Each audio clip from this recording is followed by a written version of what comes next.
এখন যাব ইনানি বিচ। আর এখান থেকে কিছু শাল নিয়েছিলাম, আর এই ফুটেজটা নেওয়া হয়নি। পরবর্তীতে এখানে আরও অনেক কিছুই দেখতে পাই, শামুকের অনেক ধরনের জিনিসপত্র পাওয়া যায়। পরে সিএনজিতে করে আমরা ইনানি বিচের দিকে যাচ্ছি।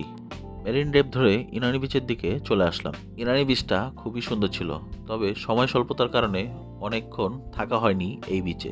বিচে অনেক বাতাস ছিল, তাই ফ্ল্যাগগুলো উঠছিল।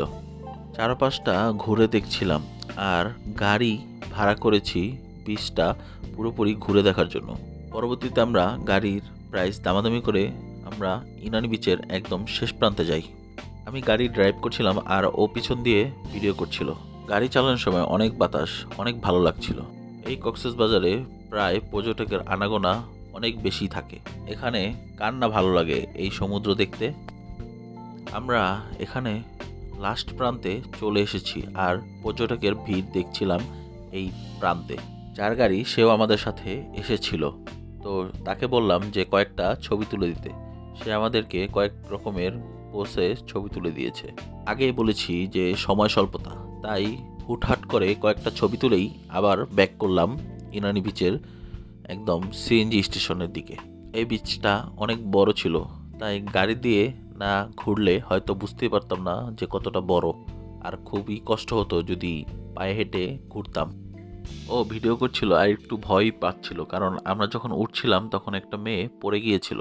গাড়ি দিয়ে যাচ্ছিলাম আর সমুদ্রের একদম গা ঘেঁষেই অন্যদিকে মুভমেন্ট করছিলাম, আর চারদিকটা তাকিয়ে তাকিয়ে দেখছিলাম অনেকেই ঘুড়ি উড়াচ্ছিল। সমুদ্রের এই প্রান্ত থেকে ওই প্রান্ত এই গাড়ি দিয়েই ঘুরে বেরিয়েছি, কারণ খুবই সময় শর্ট ছিল। আর ওদিক দিয়ে সিএনজিওয়ালা মামা, পাগলা মামা অপেক্ষা করছিল। আর এরই মধ্যে আমরা এখানে এসে ডাব খাচ্ছিলাম, আর ডাবগুলো বেশ সুন্দর দেখতে আর অনেক মিষ্টি ছিল। এই জায়গার ডাবগুলা খুবই অসাধারণ। পরে রাতে চলে আসলাম বিচে আর ছবি তুলছিলাম, আর রাতের জন্য ডিনার সেরে নিলাম।